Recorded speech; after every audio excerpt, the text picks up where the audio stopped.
ಇವತ್ತು ಅವರು ಶಿವಾನಂದ್ ನಿಲನ್ ಅವ್ರನ್ನ ಇವರು CID ಪೊಲೀಸರು after 10 days of police custody ಇವತ್ತು ಕೋರ್ಟ್ ಮುಂದೆ ಪ್ರೊಡ್ಯೂಸ್ ಮಾಡಿದ್ದೀರಿ ಅವ್ರನ್ನ. ಆಮೇಲೆ ಕೋರ್ಟ್ನವರು ಅವ್ರನ್ನೀಗ ಟಿಲ್ 9th June 9 ಜೂನ್ರ ತನಕ ಜುಡಿಷಿಯಲ್ ಕಸ್ಟಡಿಗೆ ರಿಮಾಂಡ್ ಮಾಡಿದ್ದಾರೆ. ಅದರ ಮುಂದೆ ಏನು ಪೊಲೀಸ್ ಕಸ್ಟಡಿ ಅದು ಏನು ಕೊಟ್ಟಿಲ್ಲ, ಡೈರೆಕ್ಟ್ಲಿ ಜುಡಿಷಿಯಲ್ ಕಸ್ಟಡಿಗೆ ರಿಮಾಂಡ್ ಮಾಡಿದ್ದಾರೆ ಈಗ. ಆಮೇಲೆ ಈಗ ಅದರೊಳಗೆ ನಾವು ಇವತ್ತೊಂದು ಅವರು ಶಿವಾನಂದ್ ಸಲುವಾಗಿ ಒಂದು ಬೇಲ್ ಅಪ್ಲಿಕೇಶನ್ ಫೈಲ್ ಮಾಡಿದ್ದೀವಿ. ಅದು ಬೇಲ್ ಅಪ್ಲಿಕೇಶನ್ಕ್ಕೆ ಅವರು CID ಅವರು ತಮ್ಮ ಅಬ್ಜೆಕ್ಷನ್ ಹಾಕೋದಕ್ಕೆ 1ನೇ ತಾರೀಕಿಗೆ ಇಟ್ಕೊಂಡಾರಿ. 1 ಜೂನಕ್ಕೆ ಅವ್ರು ಅಬ್ಜೆಕ್ಷನ್ ಹಾಕಿದ್ರು ಅಂತಂದರೆ ಅವತ್ತು ಅದು ಬೇಲ್ ಅಪ್ಲಿಕೇಶನ್ ಮೇಲೆ ಹಿಯರಿಂಗ್ ಆಗುತ್ತೆ.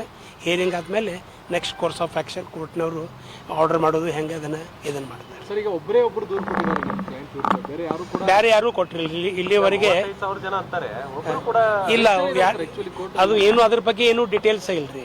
ಆ್ಯಕ್ಚುಲಿ ಅವರು 35,000 ಅಂತಾರೆ.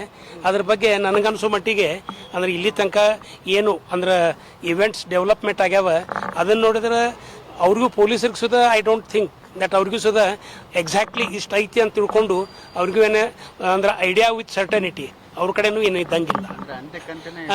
ಅಂತೆ ಕಂತೇನೆ ಅಂತ ನಡೆದ